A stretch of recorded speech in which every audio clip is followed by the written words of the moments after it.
Dostlar, əslində normalda belə bir video çəkmirəm, amma ki belə bir serialın bu qədər az izlənib bəzi tənqidlərə məruz qalmasına susa bilmərəm. O deyirdilər, Azərbaycanda serial var bəyəm baxmağa.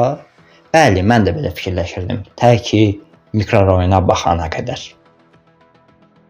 Serialın özü 12 bölümdən ibarətdir. Məncə də 12 bölümdə saxlamaları yerindəcə bir qərar olub. Hind və Türk kinoları kimi bu birisi öldürür, bu birisi bunu tapır, bu birisi təzədən bunu öldürür, bu birisi təzədən bunu öldürür. Belə davam etməlilər.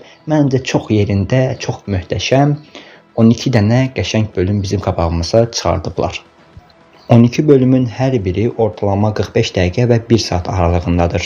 Və bu bölümləri izlədikcə böyük ehtimalla necə bitdiyini belə anlamırsınız. Mən şəxsən 20-ci dəqiqədə deyirdim, nə tez getdi. Bir də ki, bölümün sonunda İnsan baxdıqca növbəti bölümə baxmaq istəyir və mən bu belə baxa 3 günə qutardım. Əslində 1 günə də qutara bilərdim. Sadəcə vaxtım olmadığı üçün 3 günə qutardım. Yəni elə möhtəşəm bir serialdır ki, yəni izlədikcə izləmək istəyirsiniz. Mikrorayon özü 16-17 yaşlı yeniyetmələrin qabaqda seçəcəyi yolun onları hara çıxaracağını məncə çox yaxşı şəkildə göstərir. Yəni İdris kimi öz dərslərini oxuyub uğurlara imza ata bilər, Fərid kimi möhtəşəm idmançı ola bilər və ya digər obrazlar kimi başqa yolları seçə bilərsiniz. Və o yolları seçdikdə başınıza nələr gələcəyi inanın mənə finalda çox qəşəng göstərilib.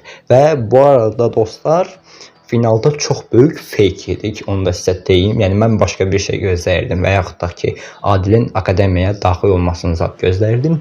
Çox böyük bir fake yedik. Bu arada mənə görə ən yaxşı obraz Fərid obrazı idi. İnanın mənə onun baxışları olsun, xüsusi olaraq da o şillələri olsun, belə deyim də insanı ləzzət edir. Təbii ki də digər obrazların zəhmətini yerə vurmaq olmaz. İnanın, insan seriala baxanda onun serial olduğunu fərqinə belə varmır. Bir də serialdakı şillələrdən bəhs etmək istəyirəm. Mənə görə burada ən yaxşı vurulan 2 şillə var. Biri Zakir müəllimin Hikmətə vurduğu o şillə, biri də Fəridin Sabirə vurduğu şillə. Və serialda bir çox təsirli səhnələr var və mənə görə bunun ən təsirli səhnələri isə Adilin anasının yanına gedib bağışlayın dediyi yerdir. Yəni həqiqətən o anda insanın ürəyi ağrıyır. Bir də ki, serialda easter egg'lər var. Mən də bunu şərhlərdə oxuyub öyrənmişdim.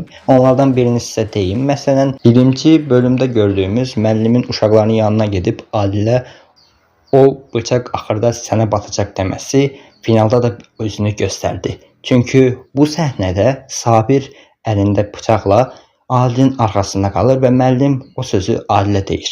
Finalda da Sabir Adilə arxadan zərbə yetirir. Serialda bunun kimi bir çox easter egg var dostlar.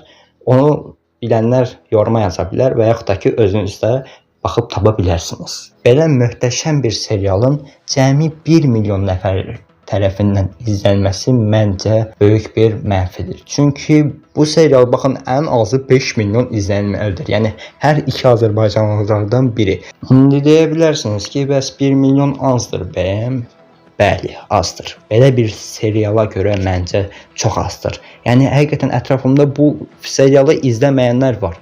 Hamısına tövsiyə edirəm. Sizə də tövsiyə edirəm. Təbii ki də böyük ehtimalla bura qədər baxdınızsa böyük spoilerlər yemiş olacaqsınız. Amma mən bu videonun əvvəlində öz uyarımı etmişəm dostlar. Bir də bizim cəmiyyətdə dostlar, bu kinonun uşaqların hərəkətinə pis təsir etdiyini deyirlər. Bəyəm bu kinodan əvvəl uşaqlar pis hərəkət etmirlər? Vallah bizim bu millət hər dəfəsində bir dənə bəha tapırdı da, deməyə söz tapa bilmirəm. Güya uşaqlar mikrorayona baxıb və oradakı yazgın etdiyi pis hərəkətləri özünə götürüblər. Belə şey olar. Birincisi, yazgın hərəkətlərinin axırının nə olduğunu finalda özünüz də gördünüz. İkincisi, əgər o uşaq o seriala baxıb oradakı pis şeyləri götürürsə, yəni daha mən nə deyim vallah? Deməyə söz tapmıram.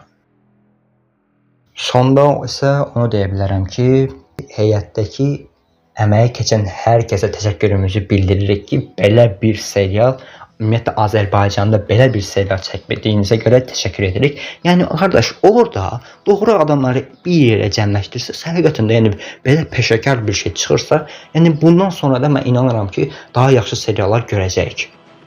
Sizdən istəyim isə dostlar, serialı əlinizdən gəldiyi qədər ətrafınıza yaymaqdır. Çünki inanın, finalda çox böyük insan dərs çıxarır.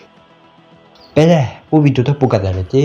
Öz təəssüratlarınızı şərhlərə yazmağı unutmayın və əgər ki texnologiya ilə bağlı videolar görmək istəyirsinizsə kanalıma abunə olun. Belə videoları sadəcə ayda, ildə, əsrdə bir dəfə atarım. Yəni onu sizə başlanğıcdan deyim. Sağ olun, salamat qalın.